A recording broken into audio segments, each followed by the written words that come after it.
Good afternoon, everyone. Welcome to our first official training of the 2021-22 school year for Parcc and DC Science. My name is Stephanie Snyder. I'm the Deputy Director of Assessment here at OSSI, and we'll be spending the next couple of hours going over some important information for new LEA test coordinators for Parcc and DC Science, as well as some of the features of the assessment management platform, which is called PearsonAccessNext. We also call it PAN. I'm going to drop in the chat a link to a sign-in form for today's training. If for some reason you're not able to access the form, or if you're not able to access the chat, please send us an email at ossi.assessment@dc.gov. That's OSSE.assessment@dc.gov to make sure that we have a record of you attending this afternoon. I am joined this afternoon by my colleague, Danielle Branson, who is our Director of Assessments. Danielle, would you like to introduce yourself? Good afternoon, everyone. Great, thank you. We will go ahead and get started. I'm looking forward to talking with you all today. If you are not speaking, please turn off video and mute your microphone. We have quite a few folks joining us today and want to make sure that we're preserving bandwidth. This meeting is being recorded and will be posted on our website in a couple of days, so that you will be able to go back and access it. This particular session is also being offered again in January. So if you feel so inclined, you could attend both today's and January's, or take a look at the recording. There's a sign-in sheet, which I've also put in the chat, as well as a folder for resources that include some of the published resources that OSSI has put out already this year for test administration, some that are more geared toward folks who will be responsible for Parcc and DC Science, as well as these meeting slides, and we will be sure to post that link as well. Today's agenda, we'll be going over briefly statewide assessments in DC. This may be old information for some of you who have attended previous meetings that we've had this school year, where we've gone over the statewide assessments that we have here in DC, but we'll just do a brief refresher. Then we'll talk more specifically about Parcc and DC Science, and then some of the specific test administration preparation steps for those two assessments, as well as resources and supports that are available for using PAN, which is the test administration management platform. So to start off, one thing I also want to note is that there are a lot of slides in this presentation, and we do have 2 hours set aside, and I don't necessarily want to be just talking to you for the whole 2 hours, so please feel free to post questions in the chat, and we'll pause every so often, or if you're comfortable, you can come off mute and ask questions as we go through. I want to make sure that we're responding to your questions and also being supportive in any way that you may need. And I will also periodically be reposting the sign-in sheet in the chat for folks who may be joining us a little bit later. So please feel free to jump in, interrupt me at any point if you need clarification or have additional questions. So first, just an overview of statewide assessment in DC. This slide shows all of the statewide assessments that are administered in the District of Columbia. We have NAEP, which is the National Assessment of Educational Progress, which is administered not only in DC, but all across the country in grades 4 and 8. There are only selected schools that participate in this particular assessment, and if that is your school or your LEA, you already know that information because NAEP administration is starting next month in January. We also have WIDA Access for ELLs is our assessment of English language proficiency for students in grades K through 12. Parcc and Msaa are our English Language Arts and Mathematics assessments. Parcc is for general education students, and it's administered in grades 3 through 8 and high school courses. And we'll talk a little bit more about those particular courses later on in the presentation. MSAA is the ELA in Mathematics alternate assessment for students with the most significant cognitive disabilities, and that is administered in grades 3 through 8 and 11. And our two science assessments are DC Science and Dynamic Learning Maps. Both of those are administered in grades 5, 8, and for high school biology. DC Science is the general education assessment, and Dynamic Learning Maps is the alternate assessment. Here you can see our statewide testing calendar for 2021-22. As I mentioned, NAEP administration is starting in January, then followed closely by Access administration in February through March. MSAA and DLM will be March through the end of April. And then the one that's most relevant to you all is the Parcc and DC Science window, which is April 4th through May 27th of 2022. That is the window for computer-based testing. And the paper accommodation window is 1 week shorter, goes through April 4th through May 20th. And if you have seen some of OSSI's presentations so far at all this year or even in the past, this graphic is likely pretty familiar to you. It's just an overview of the assessment coordination timeline from beginning to end, all the way from selecting who the LEA test coordinator is, all the way through reporting and sharing results with families. Right now, we are approximately at the first blue circle attending OSSI assessment trainings, but very soon, PAN, which we'll get to in a minute, will be opening up for LEAs to begin registering students for testing, particularly for Parcc and DC Science. There are registration activities already happening for some of the other assessments, but we're focusing on Parcc and DC Science today, and so that we have not quite gotten there yet. Another note on this slide is that there is a key that indicates who is performing which action. Oops. And so you can see that the orange squares are where LEAs must submit certain things to OSSI. And then the medium blue squares are LEA actions. The dark blue squares are OSSI actions. The light blue squares are actions of specific individual schools with oversight from the LEA. And then the red squares are where shipments may be coming to and from schools.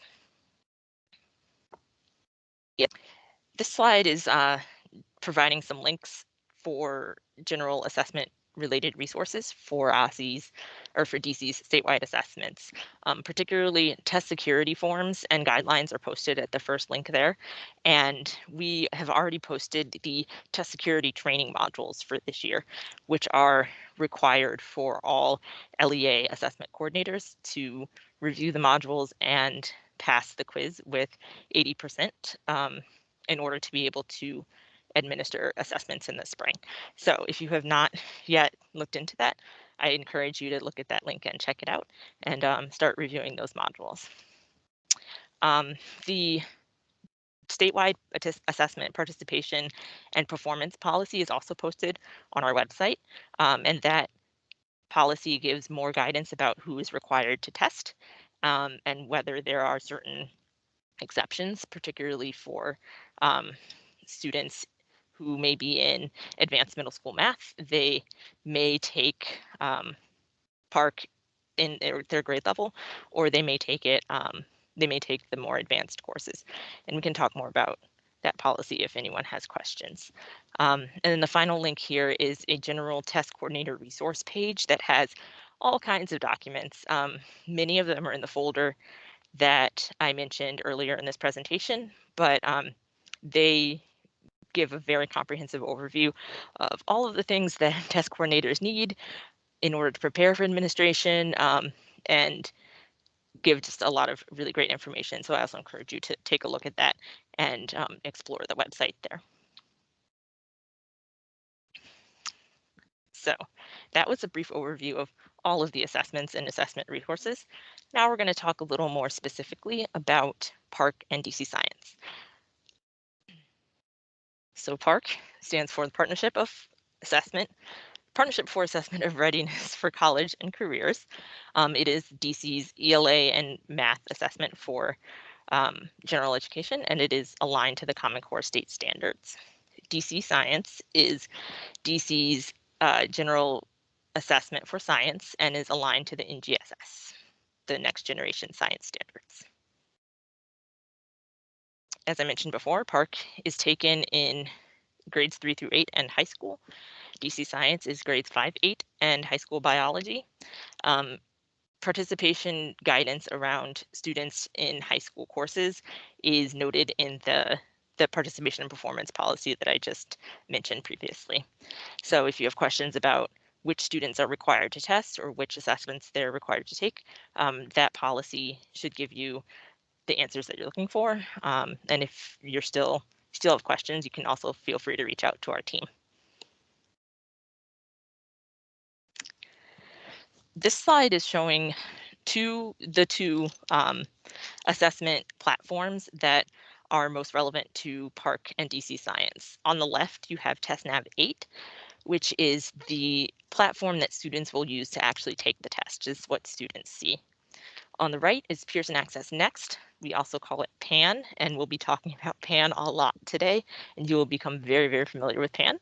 And that screenshot is on the right, and that is the assessment management platform. That's where you go and do all of the actions of registering students, putting them in sessions, monitoring the sessions, and assessment closeout and things like that. So everything related to managing the assessment happens in PAN.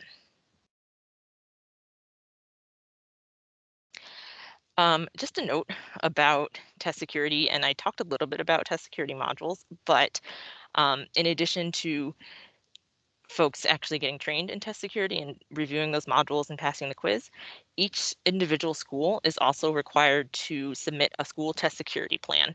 This includes non-public schools as well.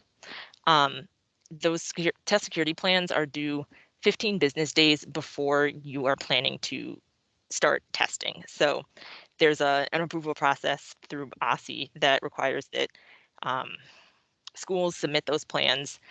Usually schools submit them to the LEA first, and then the LEA submits them to OSSI.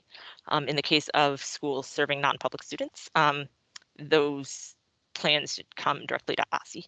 But the main takeaway here is that schools cannot start testing until you have an approved test security plan from OSSI. So we do give that 15 business days as a general rule, but if you can get them in earlier is always better in case there's some back and forth that has to happen with the approval process. And we will also talk more in detail about school test security plans a little bit later on. So let me pause here. I know we've only gone over pretty much overview information, but are there any questions so far?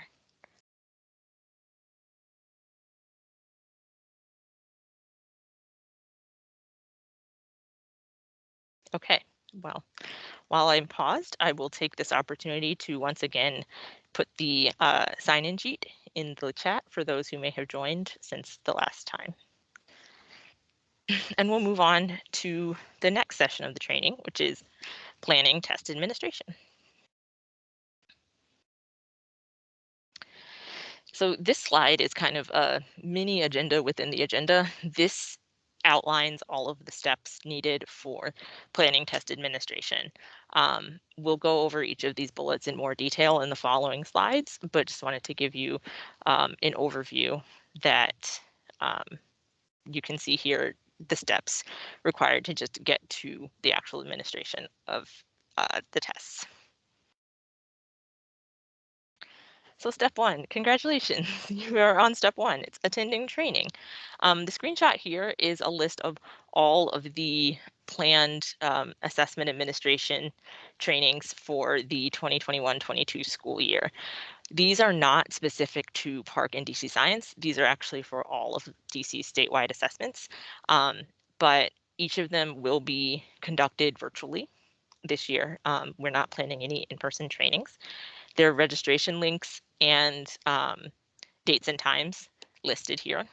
And I will also note that the check marks on the right show by role what is required, recommended, and optional among all of the different trainings. So the only real required trainings for Parcc and DC Science are the test security training modules that you must pass with the 80% score in order to be able to administer assessments. Everything else is pretty much just recommended, but not required for administration. This training schedule can be found on that test coordinator resource page that I mentioned before on OSCE's website. And on that page, you can also access the links directly to be able to register for these. One additional thing that I will note, and it's very, very small on this, but in the top left-hand corner of this document, there's a link that will allow you to sign up for office hours or technical assistance with members of OSCE's Office of Assessment. So that link actually goes to a Microsoft Bookings page. And if you have additional LEA or school-specific questions that you'd prefer to ask a team member individually, that bookings page will allow you to sign up and find a time to speak with us separately for technical assistance.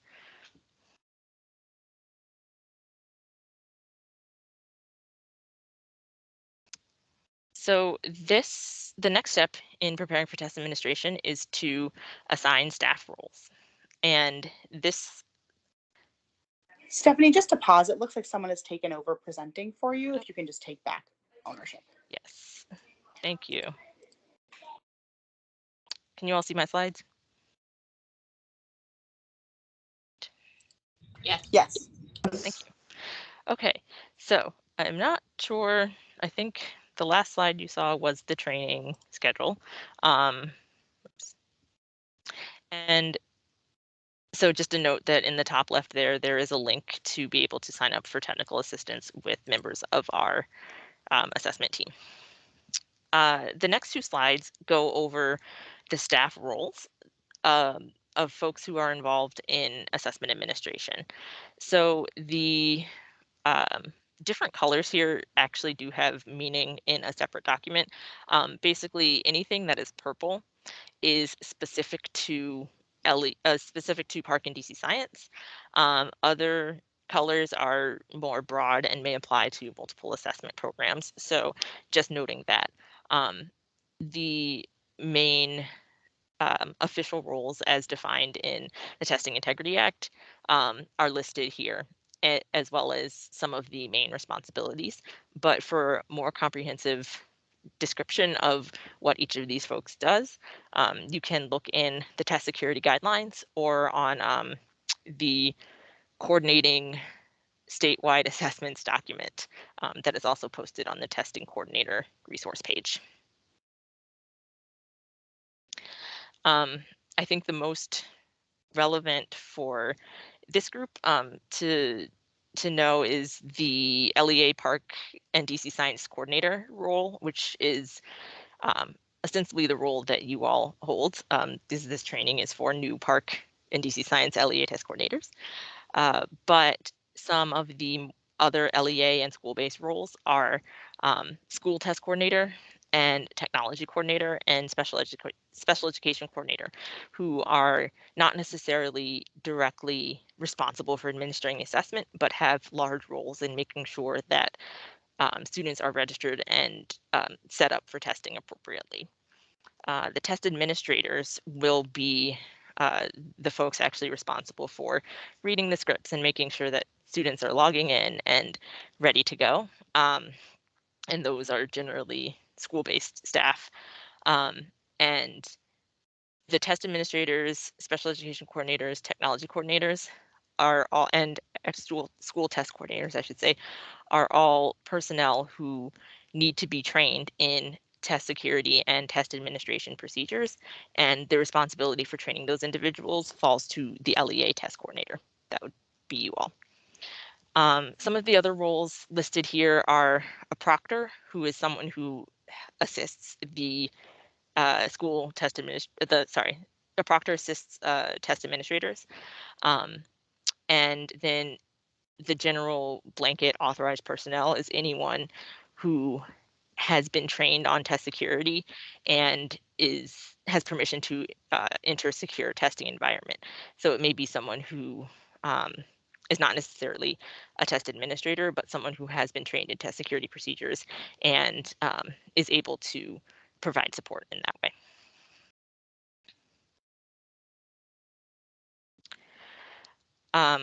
So I've mentioned PAN quite a bit, PearsonAccessNext, and that is the platform where you will, as LEA test coordinators, you will be given access to PAN, and then it's your responsibility to ensure that appropriate roles are assigned to different individuals across your LEA, and that's what you will do in PAN. PAN is not opening for LEAs until January 5th, so a lot of this will just be screenshots and instructions, but when it does open, you'll be able to refer back to these slides in this presentation to understand, to go through the steps that we'll be talking about today. You can also come back to the January 13th training if you want. It will be a little bit less theoretical and more practical. I'm not sure how we will do on time today, but if there is time, I can take us into PAN. It is open for OSSI at this point and show you a little bit, but there's no data in there right now, so there's not a whole lot to see, but you could at least see the live platform.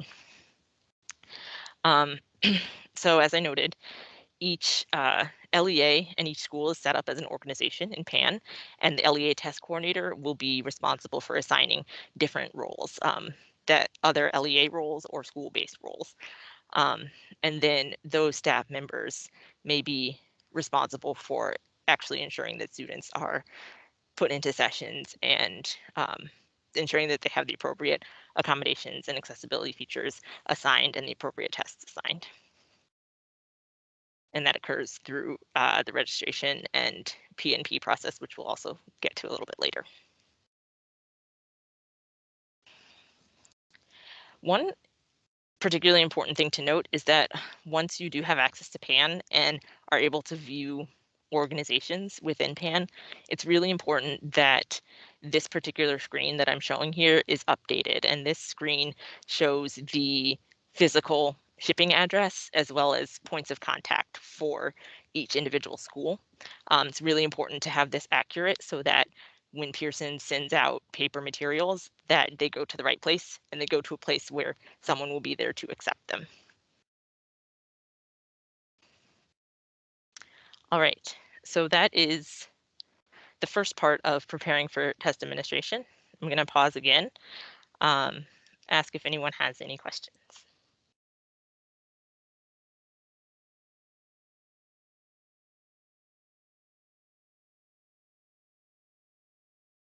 All right, so we will go in a little bit more into setting up users in PAN. So the screenshot that you see on this this slide may, if you've seen PAN before, it may look a little bit different. We have Pearson has updated the look of PAN, so instead of drop downs across the top of the screen, there's this new dashboard that is to the left.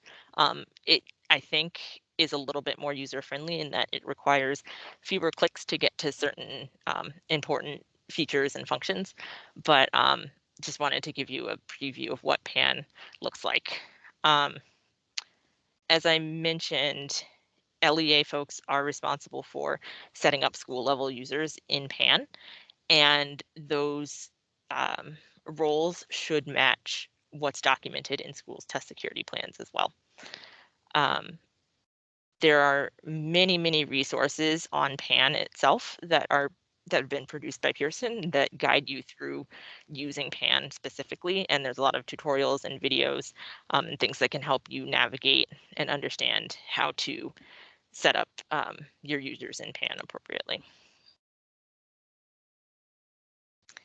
We're going to go through in this training several processes. I will note that for most of these processes, there are two options for actually completing them. One is to enter information individually, and the other is to do a kind of batch upload using a Excel file or a CSV file. Depending on the size of your LEA, you may choose one over the other, but we will generally be going through the steps for those processes on the individual side, but know that for I think nearly all of the tasks, there's also a multiple user upload option. So I'm not going to walk through all of this, but this particular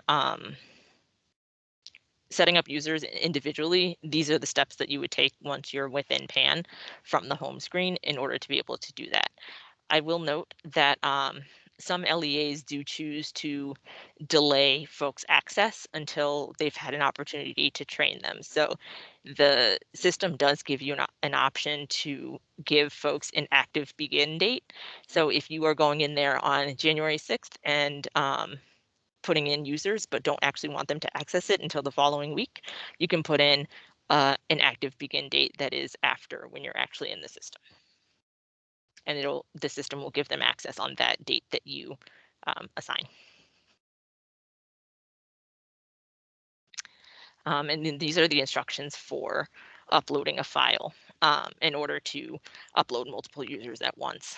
I will say that in general with PAN, most uploads of multiple users of data begin with a download. So the first step is to actually download an empty file or an empty template and then enter your information into that template and re-upload it. And that will also be the case when we get to talking about registration of students, which I'll get to later on, but there will be some pre-populated information that you can choose to download the file that exists and make adjustments as needed and then re-upload it.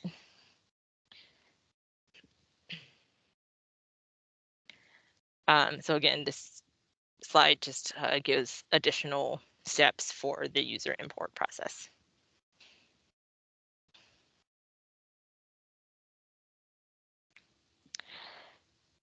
I'm going to just check the chat really quick.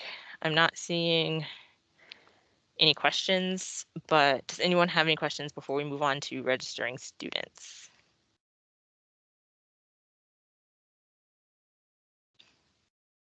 Okay, great. So the process for registering students. I've mentioned this before, but Parcc is required for students in grades 3 through 8 in high school. DC Science is 5-8 in high school. So in terms of student registration and assigning students which assessment they're supposed to take, because it is grade-based in grades 3 through 8, OSSI goes in and actually pre-registers all students in grades 3 through 8 for Parcc and students in grades 5 and 8 for DC Science. Once LEAs have access to PAN, you will go in and verify that those registrations are correct, particularly for grades 7 and 8 math, where students may be taking advanced coursework and could either take the grade level assessment, grade 7 or 8, or take Algebra 1 or Geometry or Algebra 2, depending on what they're taking in 7th and 8th grade.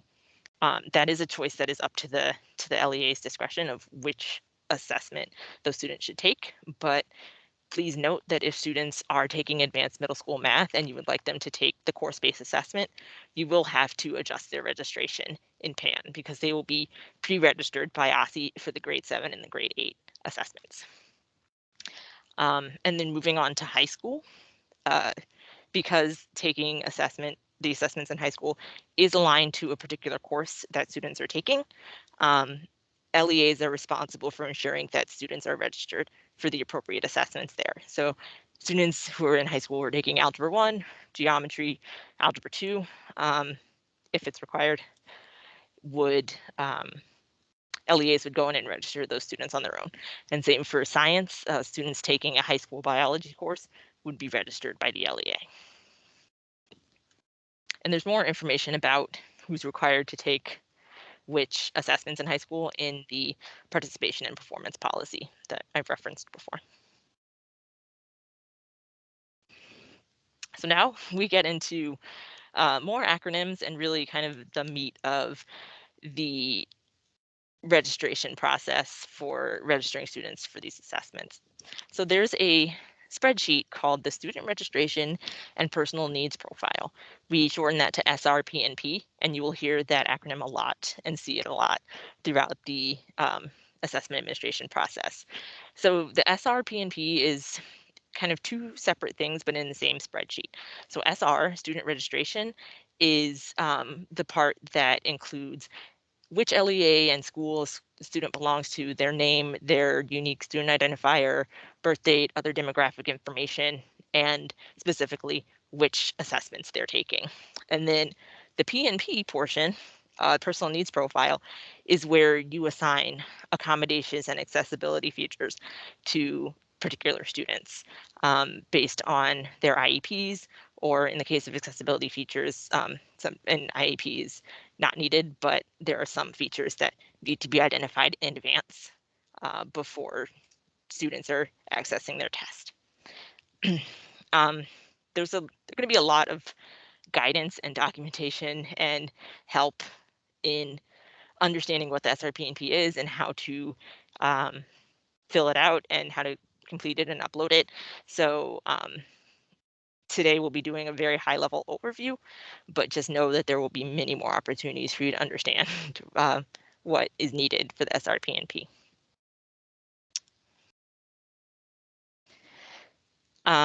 So this screenshot is a few years old, but it looks pretty much the same. The SRPNP Field Definitions Guide is a document that you will use to understand what exactly each of the columns in SRPNP is and what valid values are for those columns. So I don't know if I mentioned this, but the SRPNP is basically a giant Excel spreadsheet. And each of the particular fields is a different column. So each column is a certain identifying information, and then each row is a separate student. And I will note that students who, particularly in grades 3 through 8, who are taking Parcc will have, and DC Science will have multiple rows in the SRPNP because they'll have one row for their math assessment, one row for their ELA assessment, and if applicable, a row for their science assessment as well. But the SRPNP is where you will identify student's name, demographic information, and any accommodations or accessibility features that should be assigned to that student based on conversations with the IEP team and the special populations coordinator in your LEA. So filling out the SRPNP is generally a school level task with LEA support. But just wanted to give you a sense of what that is, what it looks like. And then the field definitions guide should be out within the next couple of weeks. That will end the template as well. So you'll have a chance to kind of look over them and understand what each field is before you're actually going through the task of completing the SRPNP.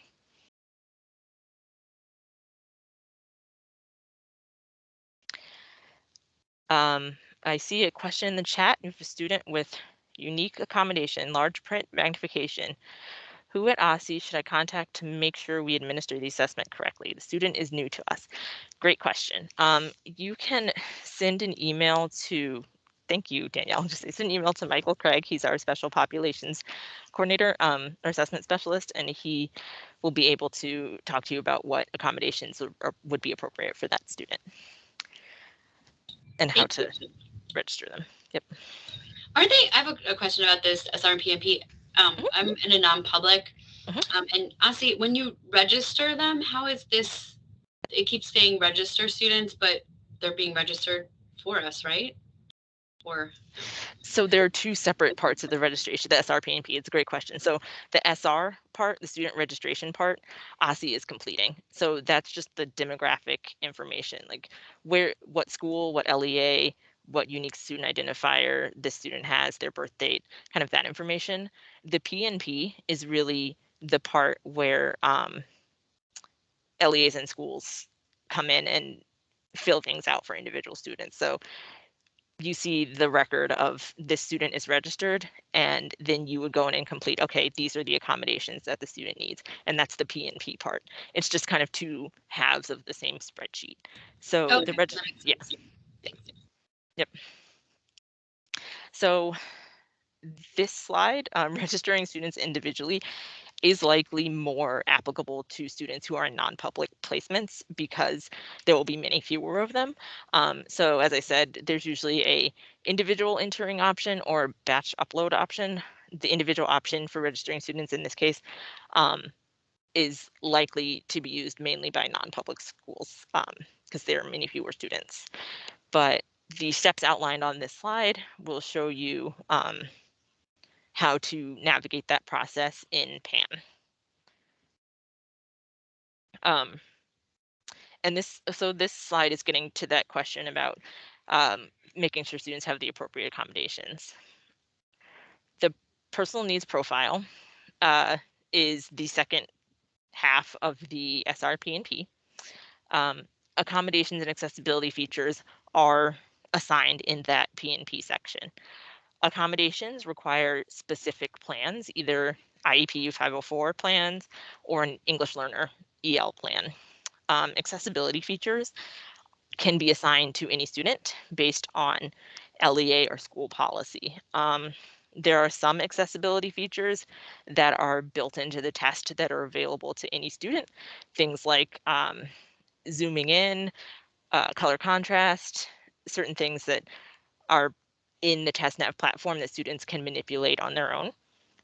Then there are other accessibility features that need to be assigned in advance through the PNP. And I think there's a slide about how to tell which those are, but if not, there is. Yeah, I think we'll be getting to that in a minute. So just note that accommodations require IEP, EL, or 504 plan. Accessibility features are available for any student. And this is where you or school-based staff will work with special populations coordinator to understand which accommodations are appropriate for which students. And this is usually a decision of the IEP team and is a reflection of accommodations used during assessment, really mirroring the accommodations that a student is using during everyday classroom instruction to the best of your ability. So statewide tests are not the first time that a student should be seeing or using particular accommodations. They should either be using them in daily instruction or at least practicing with them before the actual assessment experience. So I will note the P&P portion of the SRPNP is really important for Pearson because it gives them information about what paper materials or other supplemental materials may be needed for particular students.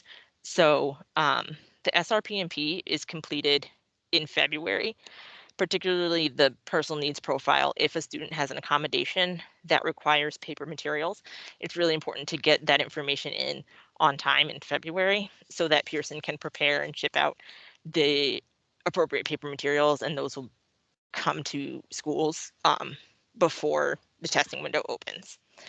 There is an opportunity to submit an additional order if you miss the initial February deadline. You can submit additional orders for paper materials that you may need, but additional orders can take between sending in the order and processing and shipping and receiving can take up to 2 weeks. So it is in everyone's best interest to fill out the appropriate information by the deadline in February, but just know that if that doesn't happen and you need additional materials, it can take up to 2 weeks.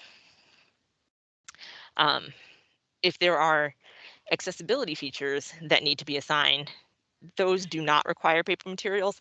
So while timeliness is still important and we appreciate it, there's no implications for paper materials and shipping if accessibility features are identified later on. So the personal needs profile has a column for each accommodation or accessibility feature, as I mentioned, and there are many more instructions for how to complete it in the field definitions guide, and there are also resources that will be available in PAN with particular guidance on how to format and upload the SRPNP. Another resource for assigning, helping folks navigate assigning accommodations is something that is not new, but we've updated a little bit for this year based on feedback that we've gotten from stakeholders about the process for assigning accommodations and accessibility features. In particular, there are several resources. I've already mentioned the field definitions guide, but OSSI also has testing accommodations guides that we have published. We call them tags. And those crosswalk the accommodations that appear in SEDS, the statewide system for students with IEPs. It crosswalks the accommodations that appear there with the accommodations that are available for students on Parcc and DC Science.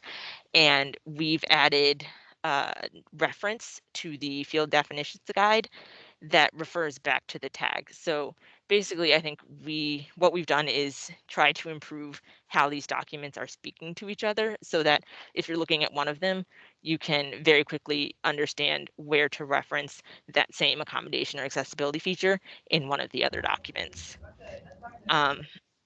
Just a note also that there is a Parcc and DC Science accessibility features and accommodations manual that is published by Pearson. It is very lengthy, but very full of really great information about assigning accommodations and how to fill out the SRPNP to make sure the student is receiving the correct accommodations. They're updating it slightly. There are very few major changes based from previous versions, but there will be a 7th edition that is of that manual that is posted by the time PAN opens to LEAs in January.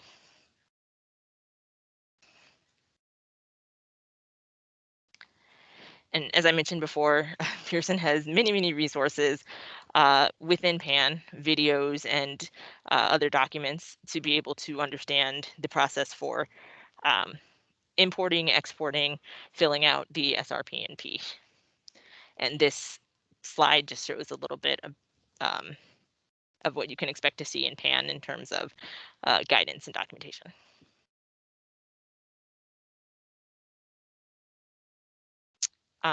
Again, there is an individual option for schools that may only be dealing with a small number of students. And this screen or this slide gives you the steps to do that individual entering of students' accommodations, accessibility features, and completing their personal needs profile. As I mentioned, completing the personal needs profile specifically for students who need accommodated test materials. Completing the PNP signals to Pearson what paper materials are needed, and those paper materials are shipped along with the test manuals and return shipping materials, and those come to schools. They are delivered around mid-March. And this slide is just a reminder that those will be coming and need to be locked away in a secure location prior to testing. I do see a question in the chat. And it says clarification needed. Am I correct in understanding that both the AFNA manual and OSSI testing accommodations guides have references to the SRPNP definition, field definitions? Yes, that is correct, Victoria. Our attempt was to make all 3 documents or all 3 sets of documents speak to each other. So the field definitions guide and the tags both reference the AFNA manual, and the AFNA manual references the field definitions guide. It does not reference the tags, but between the various references going across the documents, hopefully it's a little bit more straightforward which particular sections of which documents speak to each other.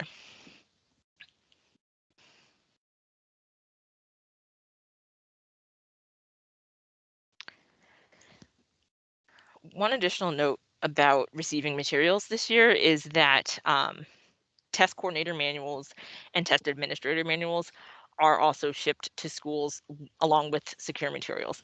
The manuals are not considered secure, but paper versions do arrive with the materials that are shipped to schools.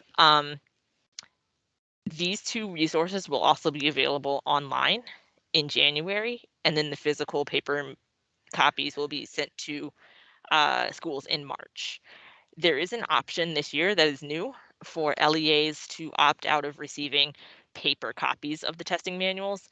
The paper copies that you'll receive are exactly the same as the version that will be posted online, and some LEAs may prefer not to have the paper arrive to schools and just print them for themselves, but that is an LEA decision that you can decide whether you'd like paper copies of the manuals.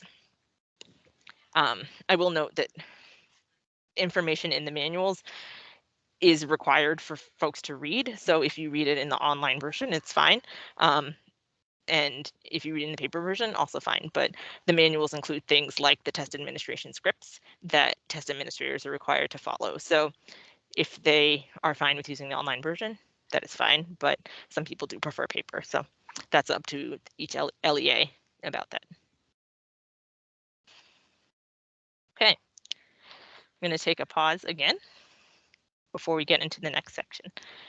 Any questions, any clarifications I can provide about what's been presented so far?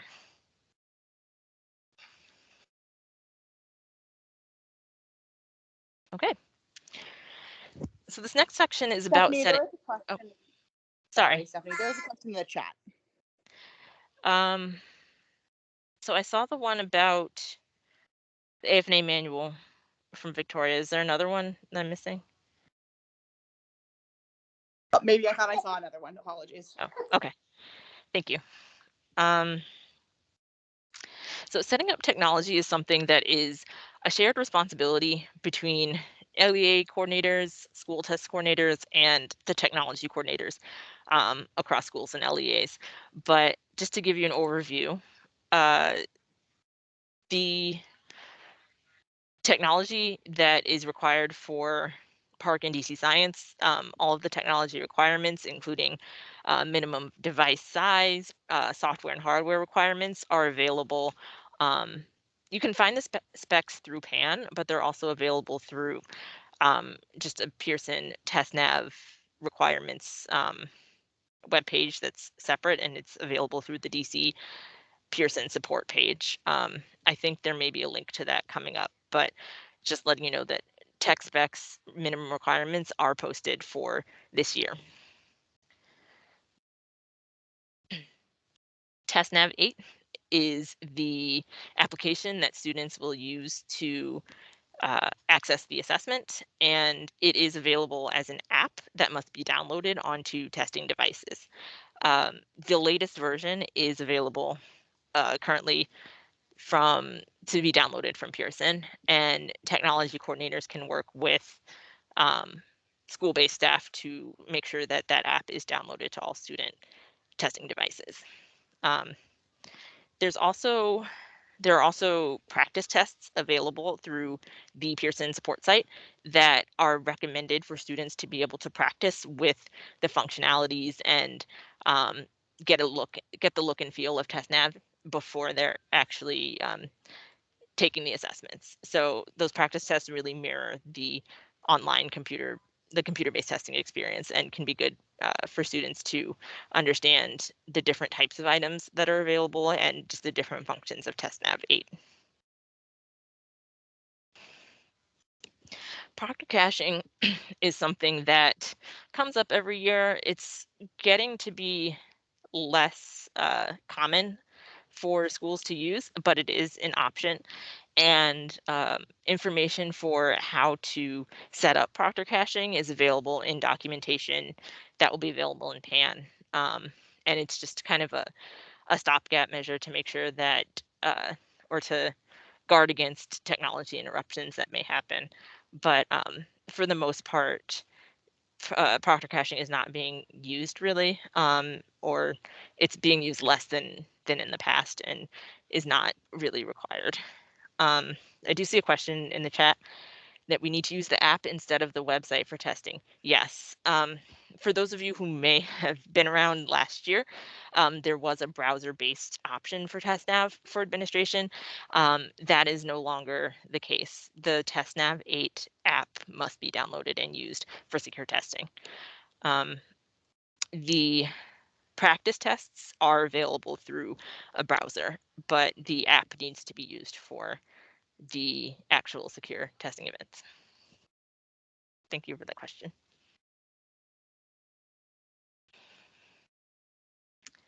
Another thing that can be used to prepare, to understand if your technology is prepared for testing is called an infrastructure trial. This is something that it's kind of like a mock testing event where you can use the PAN training site, which is not the actual site with real student data, but the training site looks exactly the same, but just has basically fake information, and you can use it to set up a test run of assessment administration in your school. So it'll allow you to assign fake students to accommodations, to different sessions, and really understand what administration may look like. They're run through the training site, as I mentioned, and this could be a good opportunity too to give students familiarity with what TestNav 8 looks like by running an infrastructure trial through the PAN training site. Information about setting up an infrastructure trial is available through the Pearson DC support site as well. I think that link is toward the end of this presentation, but there's a link to that specific documentation. As I mentioned, we've talked a lot about accommodations, but just noting that there are certain accommodations that may require some external technology. And it's important to make sure that you are practicing with that technology ahead of time and understanding and making sure it works. And also giving students the opportunity to use that technology with TestNav before administration. And making sure that everything is working as it should is generally a partnership between special populations coordinators and the technology coordinators.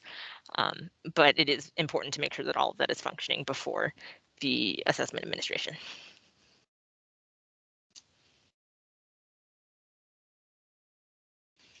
Okay.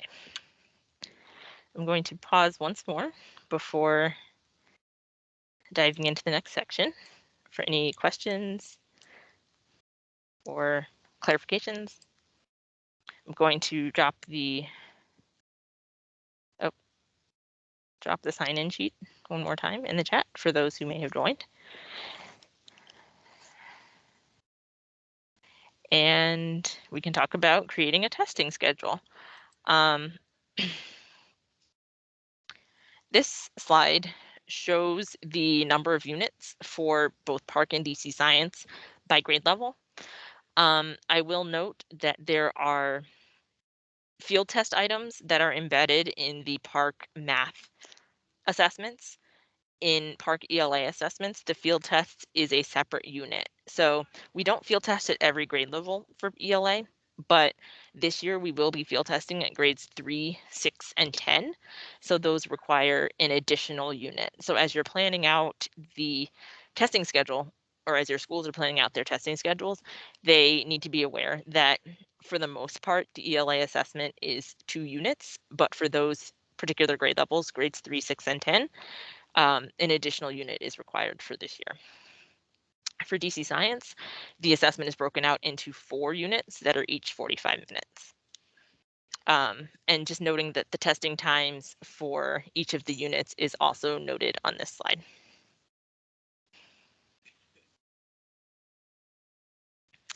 And this slide is just reiterating something that I just said. So for both Parcc Math and TC Science, the field test items are embedded. For ELA, it is a separate unit for grades 3, 6, and 10. So just factor that into scheduling for this year. So for Parcc and TC Science school test security plans, schools are required to submit a testing schedule to OSSE as part of that plan.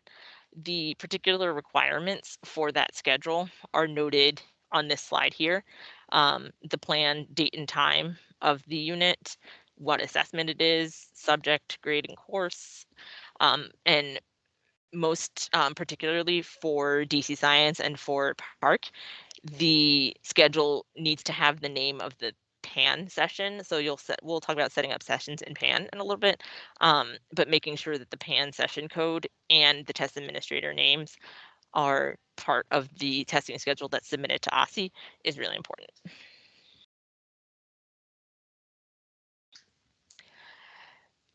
Another step in getting ready for administration is to make sure that you're training authorized personnel.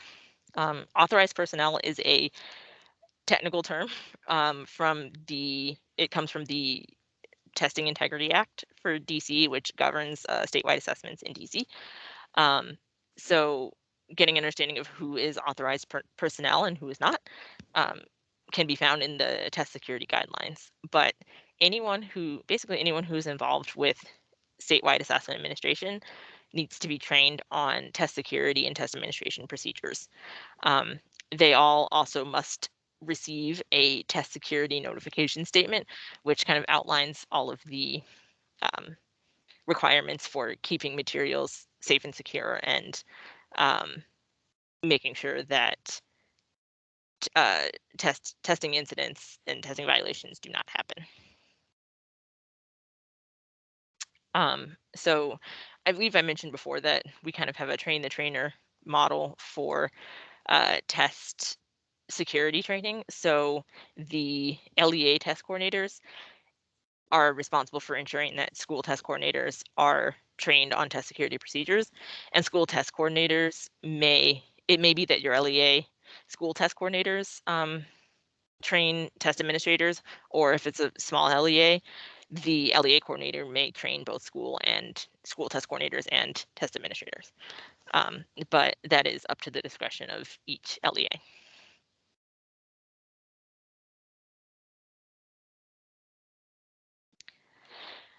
So weaving in another PAN feature or PAN requirement is to create test sessions. So a test session is grouping students who will all be taking the assessment together. They can be created manually or through an upload. So the screen that you see here is an example of what you would see if you were setting up a manual session. But this can also be done kind of as a batch for multiple test sessions. So again, the steps for doing that are on this slide. And then this slide shows a couple of different things. One, it's kind of a bird's eye view of test session activity within a school, and usually the test administrator will be able to see this screen during testing to understand what sessions are either ready to be started, which sessions are locked, and which sessions are in progress. And then the other screenshot on this slide is an example of a student testing ticket, and that is something that the school test coordinator must print out and provide, and that allows students to log into their assessments on TestNav 8. I will just note here for another test security plug that student testing tickets are considered secure information and need to be treated as such. So they should not be printed. They should be printed ahead of time, but made sure that they're locked until the time of test administration. And then must be securely destroyed after administration is complete.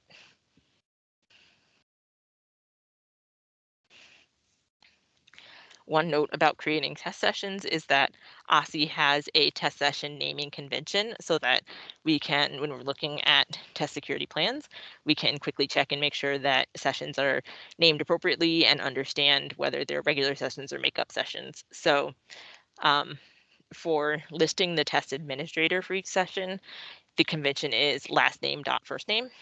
And then for the session name is subject dot grade or course, the test administrator initials, and then R for regular or M for makeup.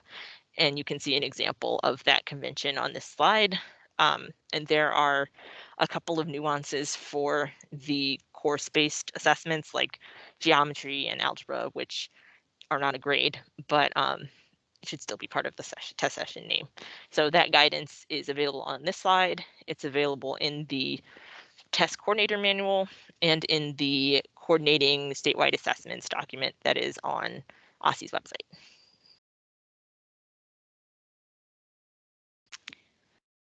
All right. Pause one more time. Any questions, clarifications? I know I'm going pretty quickly, but you will definitely have an opportunity to re-review this recording and also just experiment. A lot of it is going into PAN and discovering different resources and things that work best for you.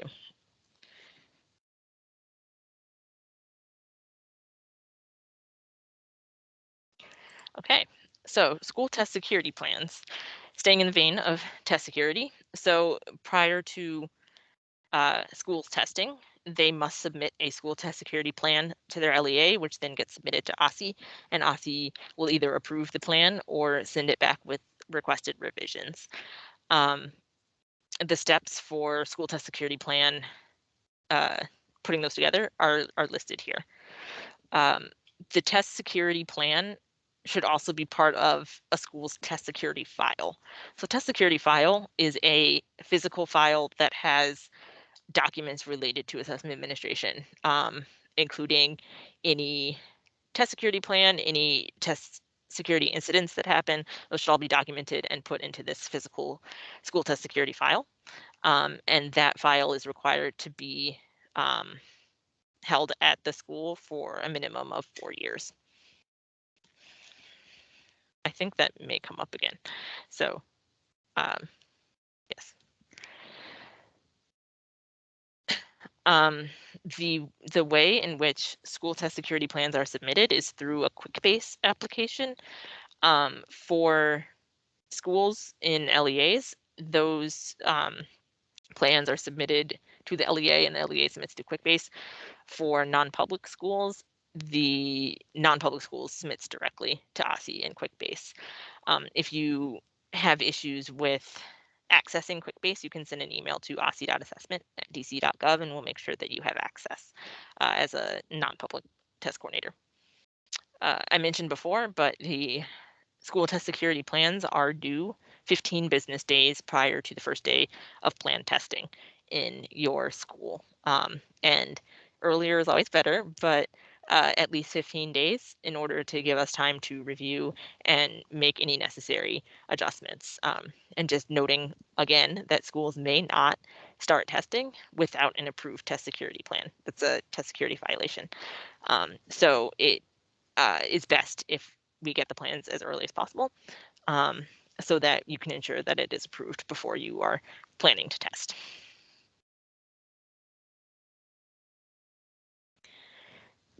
This slide shows the different sections that there are in the school test security plans.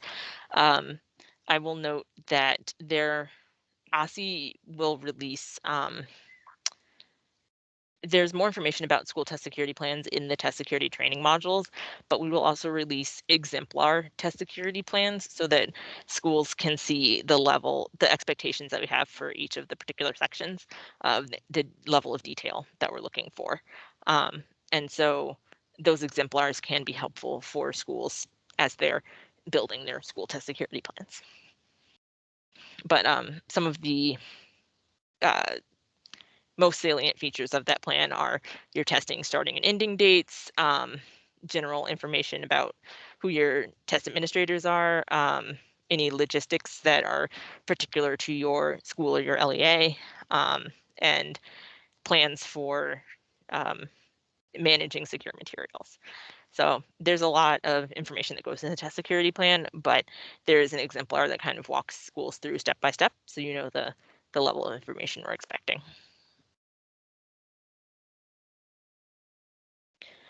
As I mentioned, the school test security file, separate from the school test security plan, is where a school will document their policies, who's involved in assessment, have a copy of their school test security plan in there, and information about who has attended school test security training and things like that. So that is a physical file that is required to be maintained in hard copy for 4 years at each school.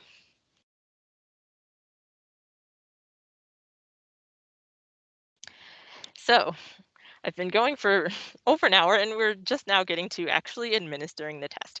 I'm going to pause here. There's a lot of information about setup and different requirements, and I know a lot of it is theoretical, like because we can't get into PAN at this point, but just wanted to stop here again if there's any questions.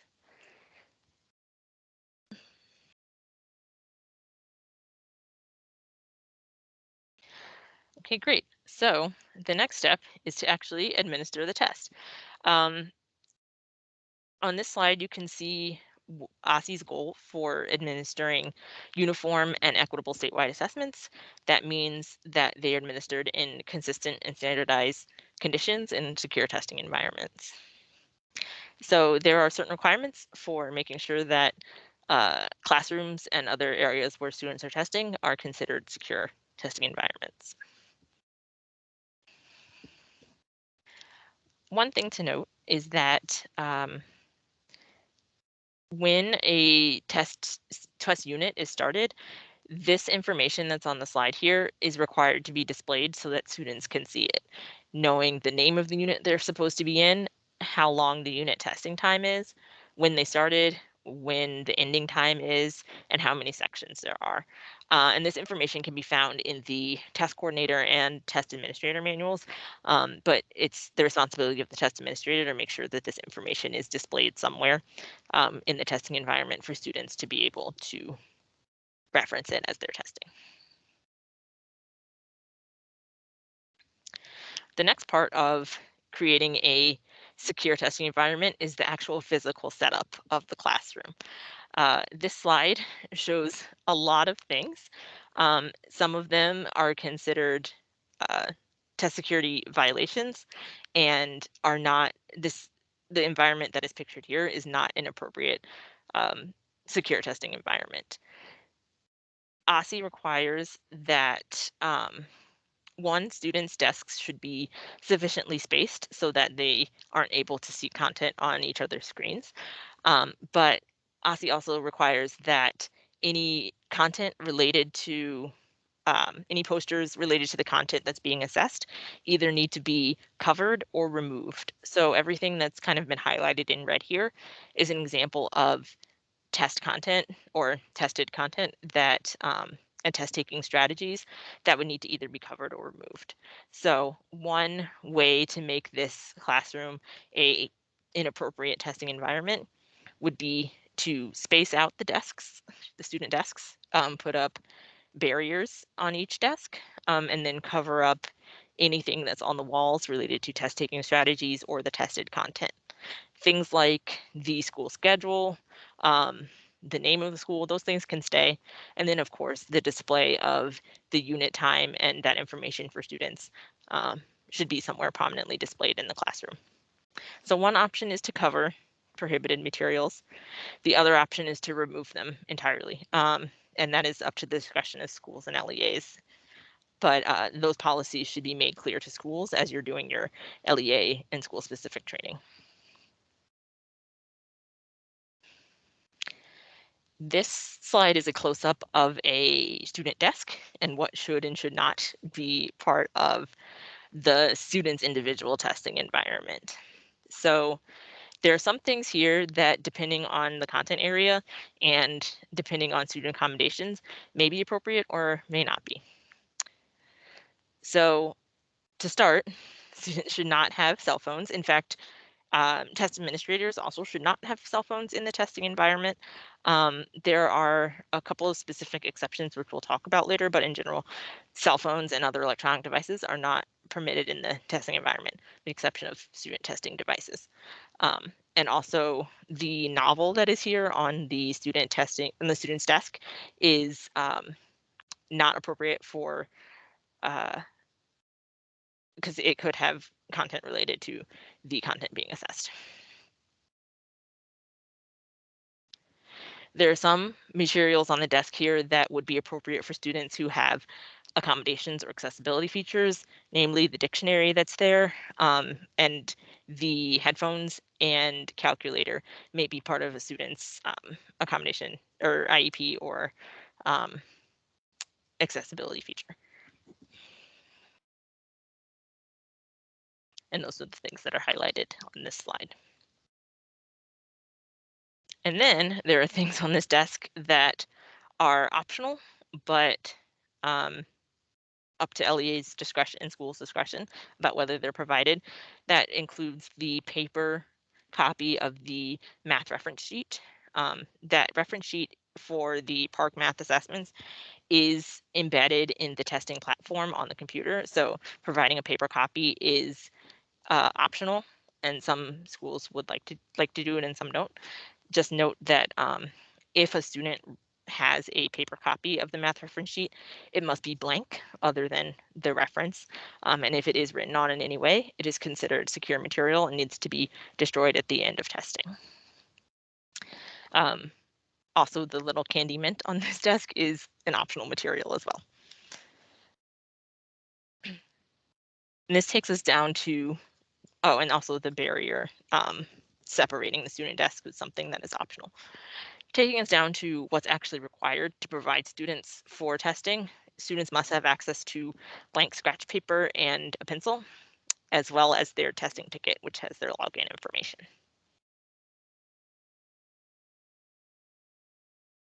The Parcc and DC Science Test Coordinator and Test Administrator manuals do have step-by-step guidance for administering assessments, particularly the testing scripts are available for each grade and subject and must be read by the test administrators verbatim to students. There are certain accommodations, accessibility features that allow the directions to be repeated or clarified, even repeated or clarified in a student's native language if necessary, but they do need to initially be read verbatim. Test administrators and proctors acting as their support should be actively monitoring students throughout testing, but to the best of their ability, avoid viewing the content that is on student testing devices, which is also considered a secure material. There are some instances where a certain accommodation requires that the test administrator have access to the content, and in those cases it's acceptable, but in general, test administrators should act to avoid viewing the secure content. Test administrators may not coach students during testing, and more information about what OSSE considers coaching is listed in the test security guidelines and the test security training modules. And policies for student breaks are also outlined in the test administrator manual, and you'll also find references to breaks in the tags, the testing administration's guide, testing accommodations guides from OSSE.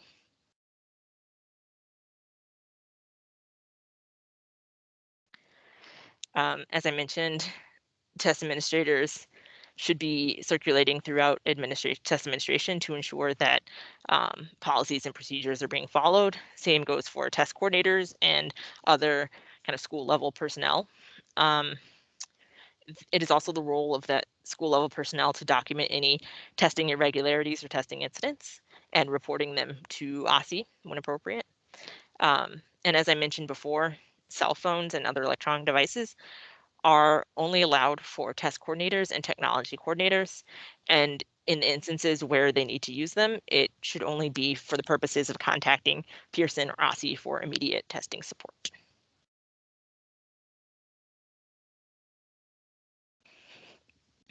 This slide shows something that is a LEA or school-specific policy, and it regards what is acceptable activities for students to do after they've completed testing. So if a student finishes early, they may complete a silent activity that's unrelated to the content that's being assessed. So they might be able to draw a picture or complete a worksheet that is unrelated to the tested content. But what is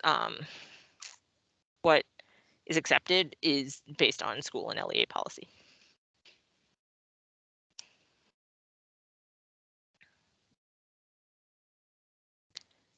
Pausing for any questions or clarifications needed.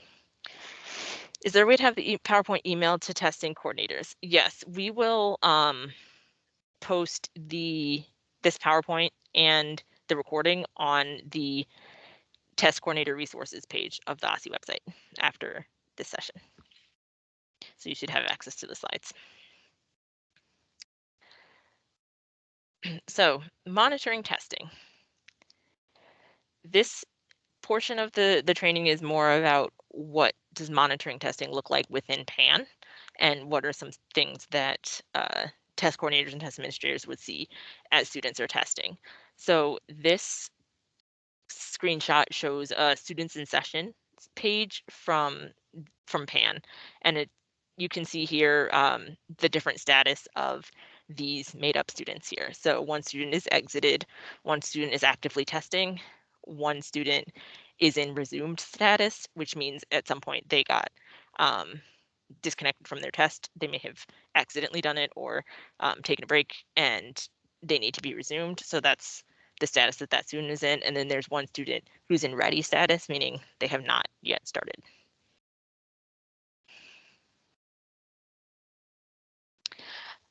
One other aspect of monitoring within PAN is before students actually start testing to look at the assigned forms that each student has.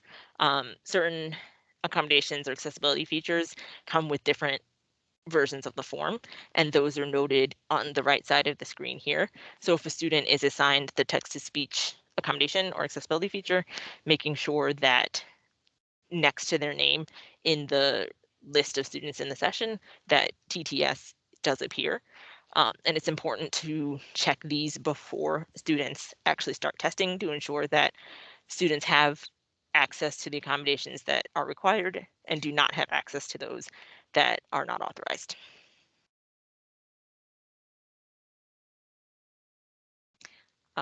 And this slide is just kind of reiterating that point, is that making sure that schools are providing students with accommodations appropriately. And part of it is to ensure that students are receiving the accommodations to which they are entitled by law. But part of it is also to ensure that students are not receiving accommodations to which they're not entitled. Anyone who is a test administrator who's responsible for administering student accommodations should be trained on the administration of those accommodations before testing to ensure that it's done appropriately. And just a test security note is that misadministration of accommodations can result in student tests being invalidated, and that goes both ways. If a student gets an accommodation that they shouldn't have or has not gotten this accommodation that they should have, that could be a misadministration and result in an invalidated test. Another part of monitoring and test security during administration is documenting any issues or irregularities that occur. Just a note that any individual can report a testing incident to OSSE. Examples of what are considered test security incidents can be found in test security trainings and guidelines. And also more information is available at the link that's on this slide.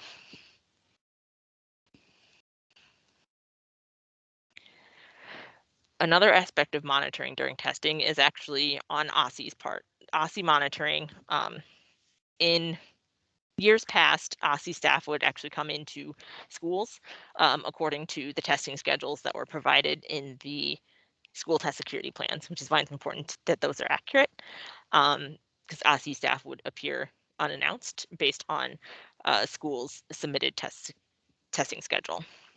And as the slide says, they do not provide advance notice.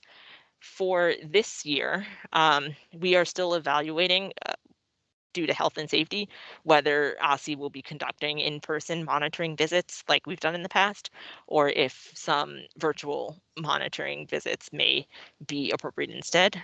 We will provide additional guidance on that once we have a clear picture of the recommendations of city public health officials and government officials.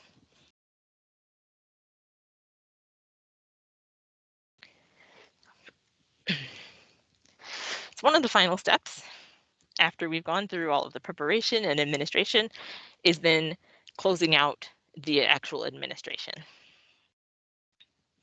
So there are specific steps that test administrators and test coordinators are required to complete in PAN to make sure that all of the test sessions are closed and that students' tests have been submitted. And that is how you're able to close out testing.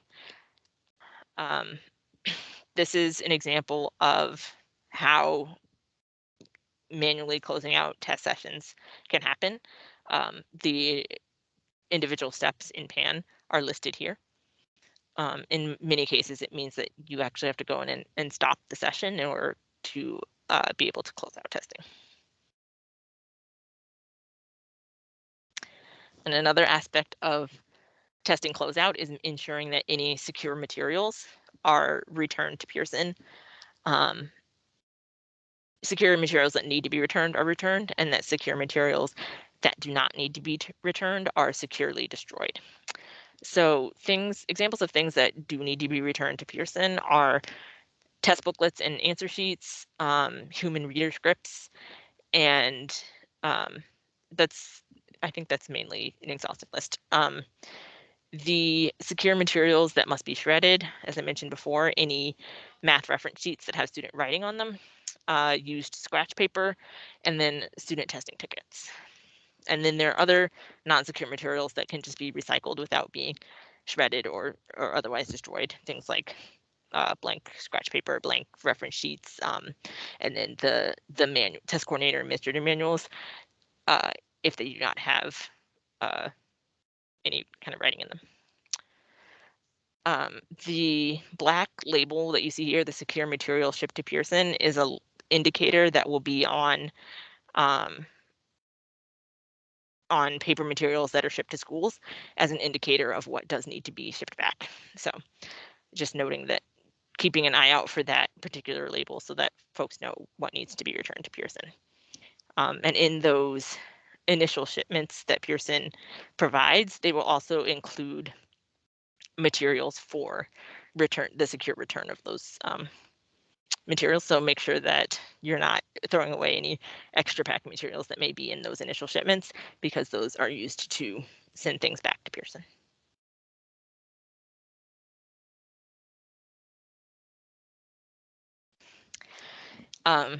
So as I mentioned, further directions for shipping things back are in the test coordinator manuals. I just wanted to highlight the deadlines here, that all scoreable materials need to be shipped back to Pearson no later than May 27th. And then all secure but non-scoreable materials need to be shipped back no later than June 3rd. And I will say that the dates here are the latest dates. In general, the policy is that materials are shipped back to Pearson within 1 week of the completion of testing at an individual school. So if the school is testing earlier in the window, it's expected that their materials would come back earlier in the window. But the absolute latest deadlines for shipping are noted on this slide.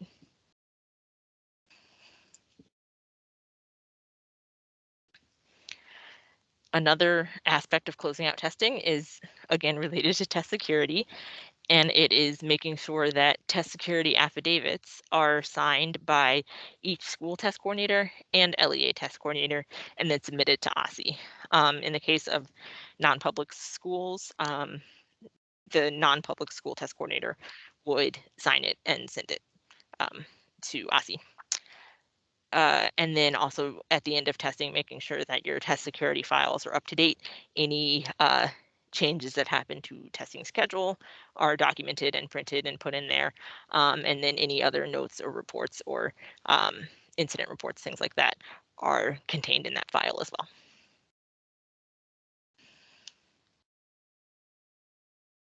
This final piece is something that would happen in the fall of the following year. So not something that you need to think about for spring testing closeout, but just note that if there are any test security investigations that need to happen, that would OSSI would determine which schools would be investigated over the summer, and those investigations would be happening in the fall and winter.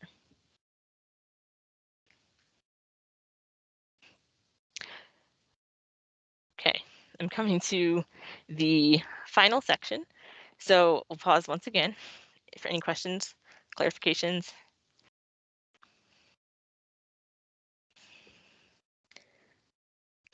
Okay, well, this last section has to do with PearsonAccessNext support and resources that are available from Pearson for navigating PAN and the documentation and resources that are there.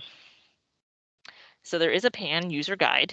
That is something that I believe actually is available now. If you go to this link, it's something that you could look at before PAN is actually open, just to understand all of the different things that are available in PAN and any ways to find support and troubleshooting. I will say that Pearson's documentation about PAN is pretty comprehensive. There's a lot in there that sometimes you need to know what you're looking for, but OSSI is also here to provide guidance and support should you need it. And Pearson does have their own kind of walking through training for PAN, if that's something that is of interest to you as you're learning how to navigate the site and the system. Pearson's customer support is also noted here, as well as kind of external links to some DC specific resources like the Pearson support portal specifically for DC, as well as the practice tests and the Parcc page.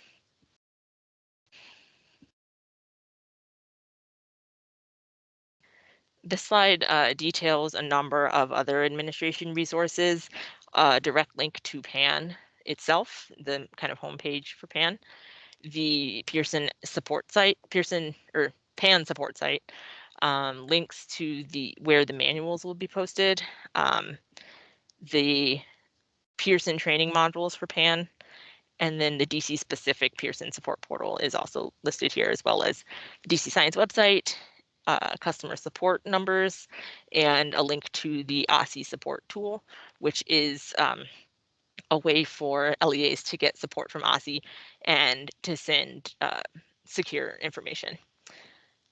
I will note that the OSSI support hotline that you see listed here, the 202 number, is one that is only active during active testing administration. So if you call that number now, you would not get an answer. That hotline is really mainly meant to be used only for emergent test administration issues during administration. So it won't be active until the testing window is open.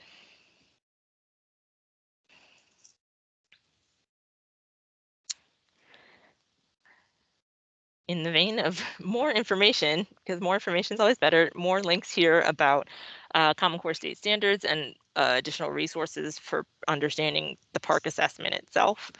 Practice tests are here, as well as a link to the OSSI Parcc webpage and the test coordinator resources page.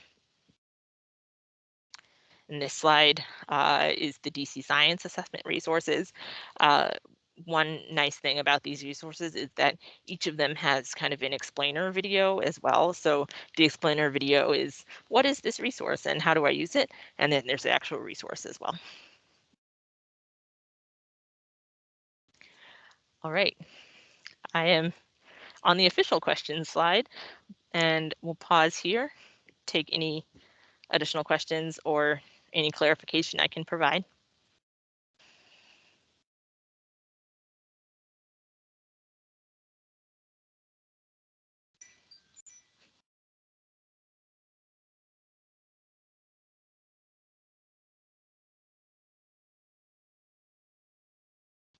All right. Well, with that, just a few more notes. Parcc and DC Science specific trainings are listed on the slide here. These go through basically from now through close to the end of testing, May 12th. And each of these are opportunities to get more technical assistance and support closer to the point in time where you may actually be doing these activities. So for example, there's a workshop / office hours about completing the SRPNP. So, and that's in February. And by that time, you will have access to PAN and kind of been in there and understand what's in the SRPNP, and that's an opportunity to ask some more targeted questions while you're in the process and before it's due. And the others are similarly kind of just closer in time to those actual activities. All of these are listed in that initial training schedule that I showed way back at the beginning of the presentation. And links to register for these are also found on the test coordinator resources page.